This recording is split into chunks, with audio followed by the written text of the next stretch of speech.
자, 지난 시간에 못다한 부분을 오늘 진행하도록 하겠습니다.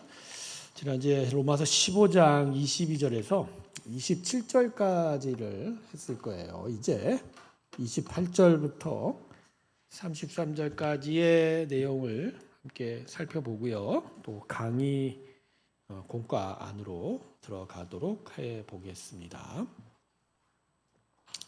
자, 28절입니다. 자, 그러므로 내가 이 일을 마치고 이 열매를 그들에게 확증한 후에 너희에게 들렀다가 서바나로 가리라. 자, 지난주에 말씀했듯이 오늘 우리가 공부하는 부분은 로마서의 마지막 부분으로서 사도 바울이 이제 로마 교회를 왜 가고자 했는지에 대한 실제적인 동기에 대해서 이야기하고 있거든요. 그 동기의 중심은 결국 로마를 통해서 당시의 땅끝으로 알려진 스페인까지 또 자신이 가보지 못한 곳까지 가서 방문해서 복음을 전하겠다고 하는 그런 목적이 있다는 것을 분명히 밝혀주고 있습니다. 그런데 오늘 이 로마서를 쓰는 지역이 이제 고린도 제3차 선교여행 가운데였는데 당시 사도 바울이 로마로 바로 갈 수가 없었어요. 그거는 예루살렘 교회의 기근을 위해서 그리스의 여러 지역의 교회들이 연보를 모아 주었어요. 그들에게 이제 일종의 구제헌금, 후원헌금을 전해달라고 했던 거죠. 그래서 그걸 가지고 이제 예루살렘을 가야만 했기 때문에 그걸 가지고 나서 방문하고 나서 이제 너희에게 가겠다 이런 이야기를 하는 거예요. 그게 바로 28절의 내용입니다. 그래서 내가 이 일을 마치고의 이 일은 그 부분이에요. 예루살렘 교회에 연보를 전해주겠다라는 거죠. 자, 그런데 이 일을 통해서 뭘 확증하겠다고 그러죠? 열매를 그들에게 확증하는. 자, 여러분 이 부분이 어떤 의미일까요? 어떤 의미일까요? 가령 이 일과 이 열매가 서로 대꾸가 될까요? 지금 이제 여러 마게도니아 지역 또 그리스 남부의 아가 지역의 교회들이 구제헌금을 거둬줬단 말이에요.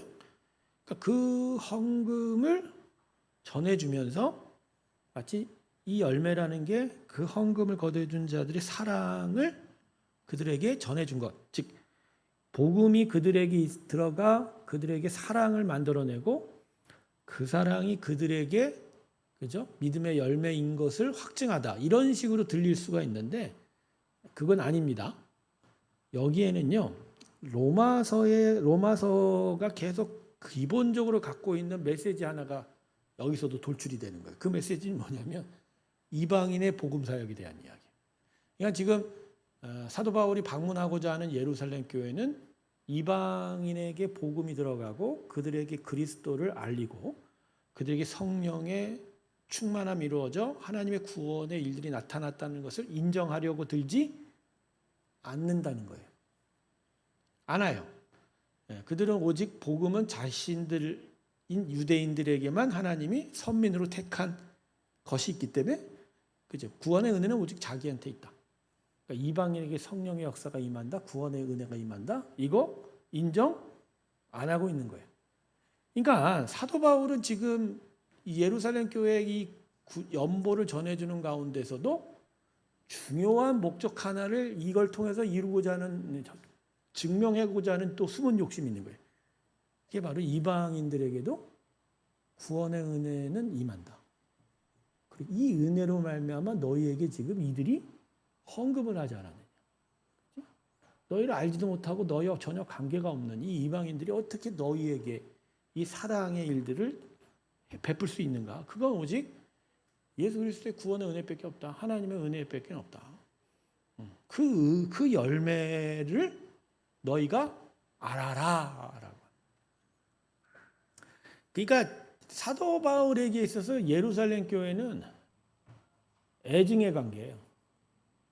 자기도 베냐민 지파이고 유대인의 후손이면서도 불구하고 그들은 끝까지 예수를 믿지 않으니까 하나님의 구원의 은혜와 그 섭리를 믿지 않으니까 항상 사도 바울의 복음 사역을 방해했던 자들이 이 유대 율법주의자들이었잖아요. 그 부분에 대한 어떤 마음 아픔이 있는 거죠. 근데 도리어 그 마음 아픈 유대인들에게 그래 니들 마음대로 해라. 나는 이제 니들 신경 안 써. 이게 아니라는 거죠. 결국 계속해서 사도 바울이 이들에게 뭐라고 얘기하는 거예요?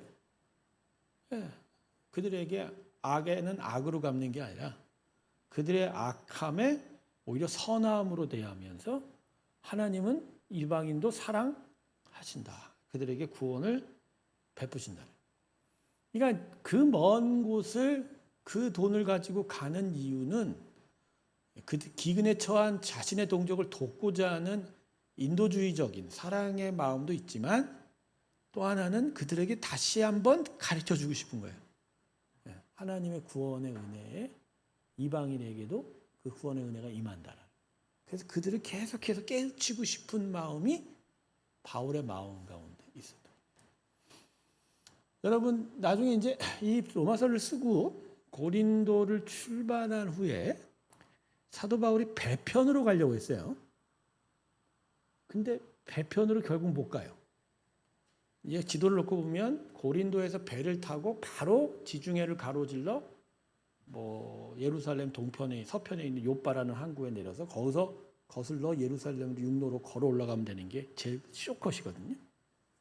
사도 바울도 그러려고 했어요. 근데 안 그랬어요. 못 그랬어요. 이유가 뭐죠? 암살단이 기다리고 있다고 그랬어요. 그러니까 예루살렘에서부터 파송한 전체 그 유대인들의 증오를 담은 사람들이 사도 바울을 죽이려고 했던 거죠. 그 소식을 들었던 거예요, 사도 바울이. 그래서 배를 타고 가지 못하는 거예요. 배에서 그 암살단들이 사도 바울을 찔러 죽여서 그냥 바닷속에다가 매장하려고, 수장시켜버리려고 했었던 거죠. 그걸 정보를 알고 바울이 배 타는 것을 포기합니다. 그래서 어떻게 와요? 사도 바울이 다시 육로로 그리스 북쪽으로 갑니다. 마게도냐에. 그리고 그 북쪽 빌립보 지역에서 다시 바다를 건너서 드로아 항구로 내려와서 밑에 터키 서해 연안에 있는 에베소의 근처 밀레도에 이릅니다. 거기서 이제 에베소의 장로들을 부르게 돼요. 장로들. 에베소는 이 3차 선교 여행의 첫 시작이 3차 선교 여행이 에베소인데 에베소에서 두란노에서 많은 가르침이 있었지 않습니까? 아마 그때 교분을 맺은 교회 리더들을 불렀던 것 같아요. 근데 거기서 사도 바울이 뭐라 그래요? 에베소 교회 장로들이 가지 마라. 가면 고생한다. 당신 해당한다. 뻔하지 않냐? 많은 사람들이 이제까지 당신 괴롭히고 힘들게 할 것이 이번엔 죽이려고까지 했는데 아예 제 발로 예루살렘으로 걸어 들어가면 당신이 거기서 어떤 일을 당할지 모르지 않냐. 제발 가지 마라. 근데 거기서 그 유명한 말을 남깁니다. 뭐라고 하죠? 내가 성령의 매임을 받아. 아니 자기에게 가지 말라고 하는 사람들도 성령이 전해준 마음을 전하는 거예요. 그들도 성령의 은혜 안에 있어요. 성령이 가르쳐 주는 거예요. 바울이 이번에 가면 해를 당할 것이다. 근데 이쪽에도 성령의 매임을 받았는데 무슨 마음이에요? 그럼에도 불구하고 나는 가겠다라는 거죠. 여러분 이 두 가지의 이 상반된 모습인 것 같지만 결국 이 하나의 성령 안에서 이 서로 다른 의견 가운데 가장 핵심적인 내용이 결국 뭘까요? 이 부분이에요. 열매를 그들에게 확증하는 후에. 그러니까 바울은 고생을 당해도 결국 그 고생을 통해서 하나님은 예루살렘의 유대인들에게 하고 싶은 이야기가 있다는 거예요. 그러니까 그걸 하나님은 말씀하시겠다는 거예요. 그러니까 사도 바울에게 계속 너 이거 힘든 건데 갈 거냐? 그거 가라는 얘기죠. 내가 함께 할 것이다. 그래서 결국 사도 바울은 예루살렘 도착해서 해를 봤죠. 결국 2년 동안을 가이사랴에 갇히게 됩니다. 그래서 이제 2명의 총독과 막 변증을 하다가 결국 로마로 죄인으로 압송이 되어가는 어떻게 보면 제4차 선교행이 거기서 진행이 되는데요. 근데 결국 이 2년여간의 이 일을 통해서 하나님 하신 일은 뭐죠? 사도 바울이 그냥 아무 필요 없이 고난을 당했나요? 아니에요. 이거예요. 이방인들에게도 하나님의 구원은 임한다. 당신의 하나님의 아들 예수가 하나님 보내신 그리스도다. 그걸 다시 한번 예루살렘에게 분명히 전하게 되었다는 거죠. 사랑하는 성도 여러분, 하나님께서 결국 우리 안에서 하시고자 하는 일의 결국 핵심은 이겁니다. 예수는 그리스도라는 거죠. 그리고 그 예수를 그리스도라 믿는 자에게는 하나님의 구원이 임한다는 거죠. 이 기쁜 소식을 항상 가르치고 전하고 그것을 믿게 하는 일, 그것을 또 지켜가게 하는 일, 그것들이 온 세상에 퍼져가게 하는 일, 하나님이 우리 안에서 하시고자 하는 일들이다. 그래서 여러분, 여러분의 삶에 여러 일들이 또 여러 사건, 또 여러 많은 만남이 있을 때 이 만남이 어떤 의미일까, 이 사건이 어떤 의미일까를 생각할 때 처음 생각할 건 이거예요. 결국 이 열매를 그들에게 확증한 후에, 이 뜻이에요. 복음의 초점이 언제나 모든 일들 가운데 가장 우선순위로 다가온다는 거죠. 이 부분에 대한 생각들이 우리 가운데 있기를 주님의 이름으로 축원합니다. 사도 바울은 끊임없이 그것만 생각한 사람이에요. 모든 일에 오직 하나님이 이 복음을 어떻게 하실 것인가. 그게 그의 마음이었던 거죠. 자, 28절 넘어갑니다. 자, 29절. 내가 너희에게 나아갈 때 그리스도의 충만한 복을 갈 줄을 아노라. 자, 이거는 일종의 인사문이기도 합니다. 축복문이기도 합니다만 재밌죠. 복을 가지고 가려고 간다 그랬어요. 근데 사실 사도 바울이 결국 로마에 갈 때는 어떤 모습으로 갑니까? 죄인의 모습. 근데 그 죄인의 모습이 복의 모습인가요? 우리가 생각하는? 그렇죠. 외면을 볼 때 그렇지 않죠. 그러니까 이거는요, 하나님의 복은요, 외면의 모양으로 다가오는 게 아니에요. 그렇지 않아요. 예. 복음의 은혜는 외양과는 상관없어요. 그 심령에 진짜 하나님을 온전히 섬기고 그 하나님의 은혜를 온전히 전하고자 하는 마음으로 담겨져 가는 거예요. 담겨져 가요. 이 부분에 대해서 우리가 좀 더 깊이 생각해 볼 수 있기를 소망합니다. 결국 우리가 우리들의 성도들 사이에 교제를 하면서 전할 건 이거예요. 그리스도의 뭐죠? 충만한 복이에요.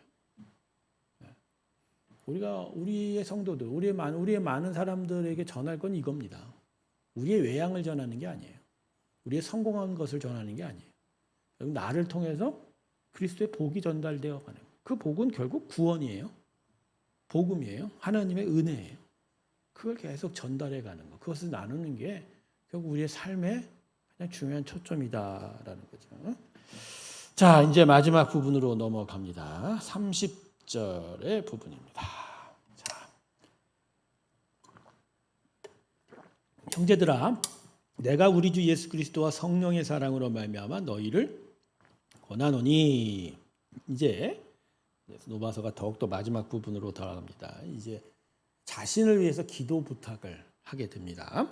자, 요 기도 부탁을 하고 난 다음에는 로마서 16장을 넘어가면 자기와 함께 하는 자들의 어떤 안부 인사가 나열되는 걸로 끝나게 되는데, 자, 30절에 사도 바울이 기도를 부탁해요. 기도를 부탁을 합니다. 자, 그런데 30절의 마지막이 뭐죠? 너희 기도에 나와 힘을 갖춰 나를 위하여 하나님께 빌어달라고 이야기합니다. 예. 자, 그런데 그 기도 내용이 뭐죠? 31절에 있어요. 자, 두 가지인 것 같은데, 첫 번째 뭐죠? 나로 유대에서 순종하지 않은 자로부터 뭘 받게 하라? 바울은 이미 이때부터 예루살렘으로 가는 길이 결코 순탄치는 않을 것임을 알고 있었던 거죠. 그래서 그 길로부터 하나님의 인도하심을 얻게 해달라고 기도하고 있고요. 또 두 번째는요, 예루살렘에 대하여 내가 섬기는 일을 성도들이 뭐하게 하다고요? 이게 뭐예요? 아까 얘기했던 그 얘기예요. 지금 내가 갈 때 분명히 또 이 사람들은 이방인에게 하나님의 구원을 임하는 것을 배척하고 받아들이지 않을 건데, 이제는 거기 그 사람들이 내가 이번에 가게 되면 진짜 참된 복음을 받아들이게 해달라. 그들을 위해서, 그들의 구원을 위해서 기도해달라라고 이야기하고 있는 거예요.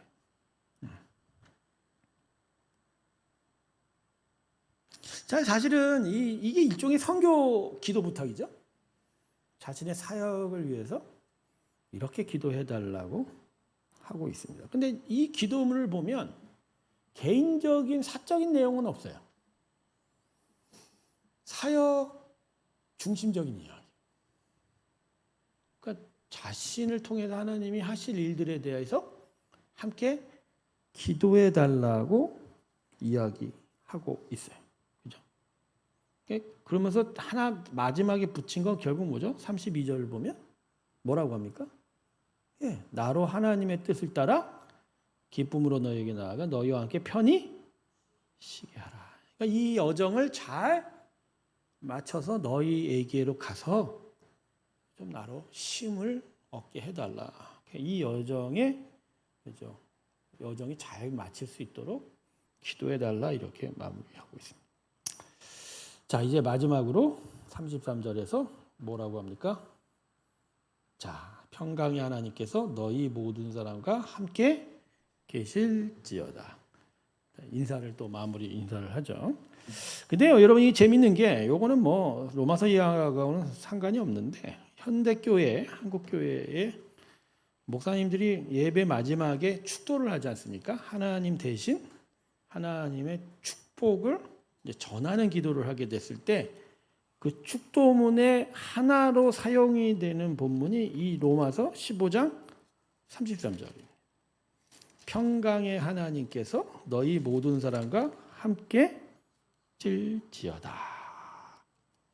가장 유명한 축복문은 고린도후서예요. 고린도후서를 보면 고린도후서 마지막 13장 13절을 보면 주 예수 그리스도의 은혜와 하나님의 사랑과 성령의 교통하심이 너희 무리와 함께 있을지어다. 성삼위 하나님의 성호를 통해서 하나님 복이 임하기를 축복하는 그런 축도문인데 이걸 써도 되고요. 로마서 15장 33절을 써도 됩니다. 평강의 하나님께서 모든 사람과 함께 할지어다. 뭐 이거는 근데 뭐 그냥 하는 일이에요. 그냥. 여러분 축도가요. 목사의 권세를 드러내는 게 아닙니다. 그 예배에 하나님이 임하시고 그 예배 마침과 함께 하나님이 복으로 그들을 세상으로 보내시는 그 하나님의 축복이 이 축도를 통해 드러나는 거예요. 축도가 마치 목사의 어떤 권한이다. 그건 아닙니다. 여러분 목사님이 성도를 축복할 수 있다면 성도들도 각각의 성도들을 축복할 수 있습니까? 없습니까? 한 가지 더 물어볼게요. 목사님들이 보통 기도할 때 성도들의 머리 위에 손을 얹고 안수기도 하죠? 성도는 목사 머리 위에 손을 얹고 안수기도 할 수 있을까요? 없을까요? 있습니다. 그걸 마치 거꾸로는 안 된다고 생각하는 게 잘못된 거예요. 다만 쉽게 하지는 않죠. 왜 쉽게 하지 않을까요? 목사님, 여러분, 누구의 머리에 손을 얹는다는 행위는 자신이 하나님의 통로가 된다라는 의식이 있어야 돼요. 임파테이션이라는 거. 근데 그 정도로 내가 하나님의 은혜 안에 있다라는 그 자기 확신이 있어야 되고 또 진정 하나님의 복이 흘러가기를 바라는 간절함이 있어야 되는 거죠. 근데 마치 그걸 내가 누구 흉내를 내고 누가 똑같은 권한을 갖고 있다는 걸 드러내기 위해서 하는 건 마땅치 않은 거죠. 그냥 지금 제가 이야기하듯이 목사만 할 수 있어? 나도 할 수 있어. 이런 마음은 별로 하나님 원하는 마음이 아니다는 거예요. 하나님의 초점은 누가 어떤 권한으로 뭐 하는 데 있지 않아요. 하나님이 복을 주신다는 걸 믿는 거에 있어요. 그 부분에 대한 집중을 하게 되면 뭐 이런 부분은 아무 문제가 없게 되는 거죠. 할렐루야. 정창희 집사 왔습니다. 실시간 방송을 하고 있습니다. 자, 이제 강의 공가로 한번 가도록 하겠습니다. 제가 힘이 들어갖고 숨이 튀는데 잘 왔습니다. 정창희 집사님 읽어주셔야 됩니다. 뭐라고? 넓은 그림 보기를 읽어주시기 바랍니다.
예. 이제 이 공과는 이 넓은 그림 보기를 통해서 우리가 아까 읽었던 그 본문에 있어서 가장 중요한 초점을 사도 바울이 결국 자기를 위해서 기도 부탁을 하고 자신의 복음 사역에 로마 교회가 같이 동참했으면 좋겠다라는 그런 마음을 밝히고 있다라고 이렇게 이야기하는 거예요. 자, 질문 1번입니다. 나는 내 인생의 계획을 세울 때 무엇을 가장 중요하게 생각하고 있습니까? 나의 계획은 하나님의 뜻과 복음을 위한 계획입니까? 아니면 나 자신을 위한 계획입니까? 자, 무엇을? 그러니까 계획을 짤 때 가령 어떤 계획이 잘 되어가는 그런 성과를 위한 초점이 더 많을 수 있어요. 이건 내가 계획을 짜는데 이건 내 계획대로 잘 될 수 있을까? 그러려면 계획이 좀 더 분명해야 되고 좀 더 자세해야 되고 또 확실해야 된다. 근데 대부분 사람들이 이런 생각 많이 하지 않나요? 근데 이 질문이 물어보는 건 그 이전이에요. 뭐죠? 주 뜻대로인가? 내 뜻인가? 예수를 믿는 사람들조차도 자신의 어떤 계획과 어떤 생각을 할 때 이게 하나님이 원하시는 것인가? 아니면 나만의 생각인가를 생각하는 일에 매우 서투릅니다. 그건 결국 영혼의 주인에 대한 인식이 였기 때문에 그래요. 여러분, 우리 인생의 주인은 하나님이십니다. 우리가 구원을 받으면서 이전에 나를 위해서 살던 인생은 포기되는 거예요. 이제 나는 나를 위하여 자기 아들을 십자가에 주신 하나님을 믿는 믿음으로 살아. 즉 주 안에서 주의 뜻이 이루어져 가는 것이 나의 인생의 초점이 되어 가는 거죠. 그런 부분에 있어서 내 인생의 계획, 내가 오늘도 뭐 어떠한 생각을 할 때 하나님은 나의 인생을 어떻게 인도하시는가. 자, 그런 부분이라면 계획이라는 단어도 사실 우리한테 별로 합당한 건 아니에요. 계획은 누구한테 있습니까? 하나님한테 있죠. 그러니까 계획은 하나님한테 있고 우리는 그 계획에 따라 뭐 하면 돼요? 따라가면 돼요. 순종하면 돼요. 그래서 누군가가 그런 얘기를 합니다. 전적인 타자의 신앙이 믿음의 삶이다. 전적인 타자. 타자가 뭐죠, 결국? 그러니까 결국 내 인생의 주어는 내가 아니라 누구죠? 하나님이니까. 하나님이 끌고 가는 대로 하니까 내가 주어가 될 수 없다는 거예요. 그래서 어떤 부분에 있어서는 대단히 수동적일 수 있어요. 수동적인 부분이 나타나기도. 막 자기 뜻을 주장하려고 하는 생각이 많이 이제 포기되어져 가니까 좀 더 신중하고 되면 더 많은 기도를 하게 되는. 그렇게 되면 외향상 적극적인 모습보단 조금 신중한 모습이 더 나타날 수 있게 된다는 거죠.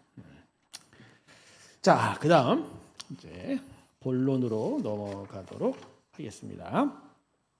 자, 첫 번째 파트는요. 20절에서 24절 사이의 말씀인데요. 자, 질문 2번. 자, 22절에서 14 아닙니다. 22절에서 바울은 로마 방문이 여러 번 지체된 이유를 뭐라고 설명하고 있습니까? 22절을 보세요. 강의안을 보시고. 그러므로 내가 너에게 가려도 하던 것이 여러 번 막혔던. 제가 그때 설명을 했어요. 여러 번 막힌 이유에 대해서 얘기했는데 여기서 막혔던 이의 내용이 이게 군사용어라고 얘기했죠. 그러니까 수동적이에요. 그러니까 길이 파괴되고 가지 못하게 됐다. 즉 누군가의 강제적인 뜻에 의해서 나는 움직일 수 없었다라는 이야기죠. 결국 이 부분에 대한 사도 바울의 얘기는 어떤 그냥 자연 지진, 자연재해, 뭐 어떤 바쁜 일정 이 얘기가 아니라 하나님이 막으셨다라는 의미를 사용하고 있어요. 이 부분이 중요한 이유는 뭐냐면 자신의 인생의 인도함은 오직 하나님께 있다라는 그 믿음의 고백이 여기에 담겨 있는 거죠. 자, 질문 3번을 보겠습니다. 23절에서 바울은 이제 무엇이 이루어졌기에 로마 교회를 방문하기를 소망한다라고 이야기합니까? 두 가지의 뜻이 있다고 그랬죠. 23절에. 일단은 이 지방에 일할 곳이 이거는 복음 전할 곳이 없다라는 의미보단 모든 곳에 복음 사역자들 들어가 복음을 지금 전하고 있다. 그러니까 자기가 구태 가갖고 복음 없는 지역을 꼭 가고 싶은데 그런 지역은 아직 안 보인다. 그런 이야기라고 얘기했고. 두 번째는 뭐죠? 여러 해 전부터 얼마든지 서바나로 갈 때 너에게 가기를 바라고 있었습니다. 이제 때가 됐다.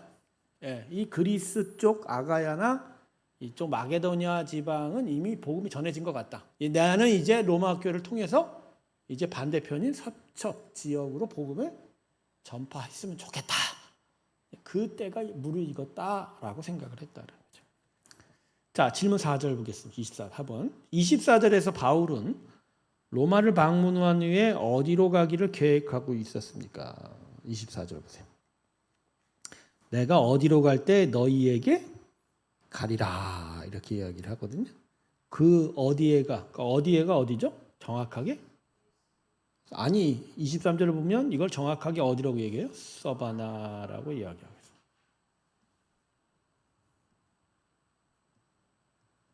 서바나. 자, 그 다음 질문 5번. 바울은 로마 교회를 단순한 방문지가 아니라 어떤 공동체로 생각하고 있습니까? 그가 로마 성도들에게 기대한 게 무엇이었죠? 24절 마지막 부분 보세요. 너희가 그리로 나를 보내주기를 바랍니다. 제가 이제 이 부분에 대해서 좀 더 분명하게 설명을 했었어요. 뭐냐면 당시의 교회는 선교 영성이 기본 장착돼 있다. 많은 복음의 전도자들이 와서 자신들을 복음을 전하고 그렇게 교회를 세우고 그리고 교회 리더십을 세우는데 다시 떠나가고 그런 일들이 계속 경험하다 보니까 교회는 기본적으로 복음을 다른 곳에 전하고자 하는 자들을 후원하고 파송하는 일에 익숙했다는 거예요. 그죠? 그러니까 사도 바울이 로마 교회를 방문지가 아니라 어떤 공동체? 선교 공동체, 선교를 위해서 자신을 파송할 수 있는 공동체로 생각했다.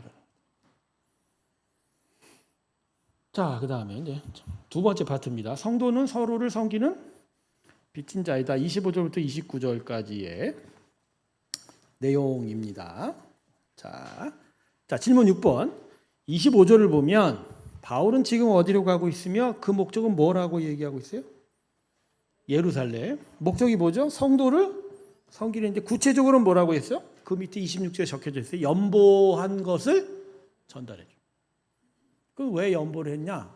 그리스도의 성도들이 예루살렘 성도들이 기근과 큰 박해를 만나서 너무 가난하게 살고 있어요. 그걸 도와주기 위해서 연보를 했다는 거죠. 자, 질문 7번 보세요. 26절을 보면 마게도냐와 아가야 성도들은 무엇을 했습니까? 연보했죠. 이건 초대교회의 어떤 정신을 보여줍니까? 서로가 서로의 사랑하는. 초대교회 어떤 정신? 이게 정확하게 있는 답이 아니고 사도행전 2장 43절 48절까지를 보면 성도들은 기본적으로 서로가 나누기를 기뻐했잖아요. 자기 재산 나누고 자기 것 나누고 자기 것 가졌어. 그러니까 초대교회는 기본적으로 서로가 서로에게 형제의 의식이 있었던 거예요. 형제 자매 의식이.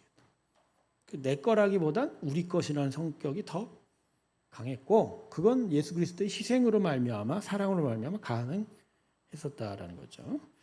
자, 중요한 질문 이제 8번을 해야 되는데요. 27절에서 바울은 이방인 성도들이 왜 예루살렘 성도들을 섬겨야 한다고 말합니까?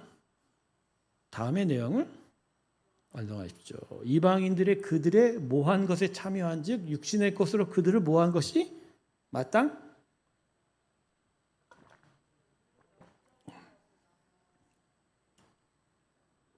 자, 이방인들이 그들의 뭘 나눠 가졌으면 참여했으니까 영적인 것. 육신의 것으로 그들을 모아라고요? 섬기는 것이 마땅하니라. 근데 이제 중요한 얘기를 했는데 이때, 그죠? 영적 은혜는 물질적 섬김으로 반드시 증거된다라고 이야기했어요. 더 얘기하면 입이 아픕니다. 질문 9번. 자, 29절에서 바울은 로마 교회에 갈 때 무엇을 가지고 갈 것이라고 확신했습니까? 내가 그리스도의 뭔 복? 충만한 복을 가지고 가라. 여러분은 성도들을 만날 때 그리스도의 복을 가지고 전합니까? 아니, 서로를 만날 때 그리스도의 복을 전하고 계십니까? 아니면 자기의 짜증을 전하고 계십니까? 복을 전해야 합니다. 복을 전하시기를 주님으로 축원합니다. 예. 예, 우리는 복의 근원 아닙니까? 그죠? 그러죠. 자, 이제 마지막 부분입니다. 마지막 부분. 자, 30절부터 33절까지 내용을 가지고, 자, 질문 10번. 30절에서 바울은 성도들에게 무엇을 요청하고 있습니까? 그는 기도를 어떤 표현으로 설명하고 있습니까? 기도를 요청하고 있죠. 근데 기도를 어떤 표현으로 설명하고 있어요? 30절 다시 읽어보세요. 아니요. 그건 내가 당신에게 요청합니다. 그 요청의 근원은 예수님의 사랑, 성령의 사랑입니다. 그 얘기지. 기도를 얘기하는 게 아니죠. 30절의 두 번째 부분은 다르잖아요. 너희 기도에 나와 힘을 갖자. 바로 이 부분이죠. 그는 기도를 힘을 같이 하여 싸워라라는 의미가 포함된다. 아까 얘기 안 한 것 같은데.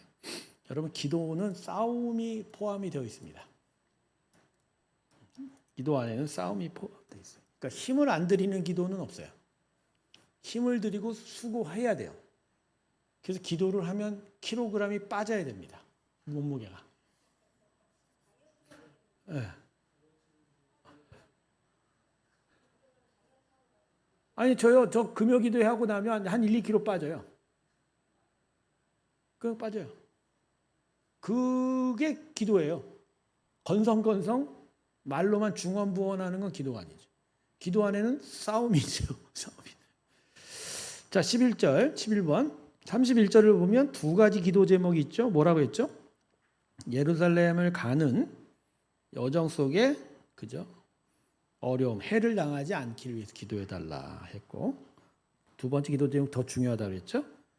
이 일을 통해서 예루살렘 성도들이 복음의 은혜를 제대로 다시 깨닫게 해달라라고.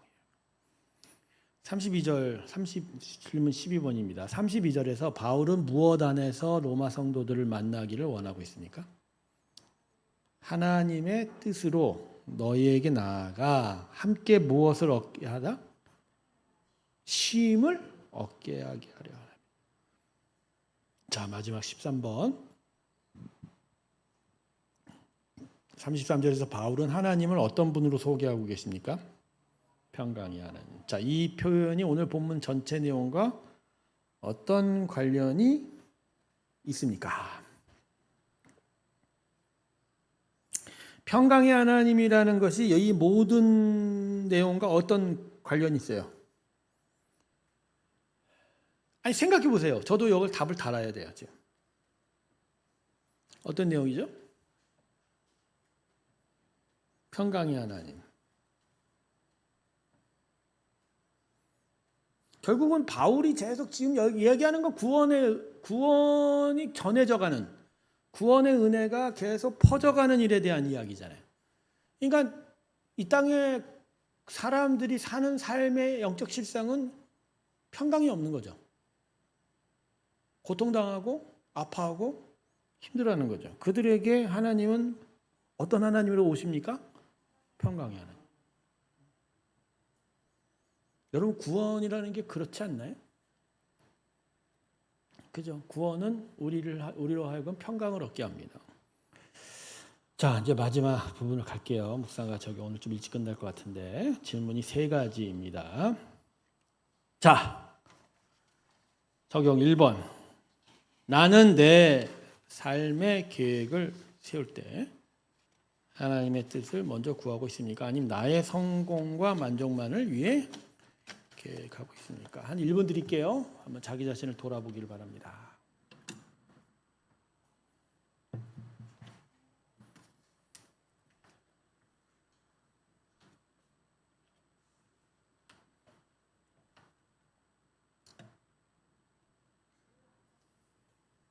뭐라고요? 둘러 앉아서, 예.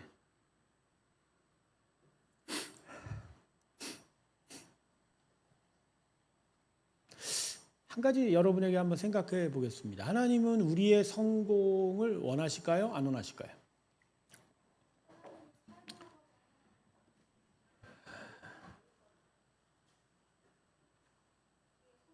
하나님은 우리가 성공하길 바라시죠. 중요한 건 그 성공이 어떤 내용이냐를 당신의 뜻으로 이루어가고 싶은 거지, 우리 뜻대로 이루어가기를 원치는 않죠. 우리가 멸망당하기 원하십니까? 그렇진 않죠. 그러니까 우리가 멸망당하고 우리가 지옥에 가기를 원치 않으신다는 측면에서 보면 성공하길 바라죠. 근데 그 성공의 의미가 달라지는 거죠. 우리가 바라는 성공은 이 땅에서의 화려하고 좀 더 편한 삶이지만 하나님께서 원하는 성공은 뭐죠? 구원이죠. 구원이죠. 그러니까 하나님은 내가 성공하길 바라지 않아. 그건 아니에요. 항상 그러니까 하나님과 우리 안에 부딪히는 건 그거예요. 어떤 내용이냐는 거예요. 도대체 어떻게 살아야 되느냐에 대한 이야기가 부딪혀요. 하나님이 옳으십니까? 우리가 옳습니까? 그렇죠? 우리가 옳다고요? 두 번째, 나는 다른 성도를 향하여 영적, 물질적 책임을 느끼며 살아가고 있습니까? 복음의 은혜를 받은 자로서 어떤 방식으로 공동체를 섬길 수 있겠습니까? 아까 그 이야기입니다.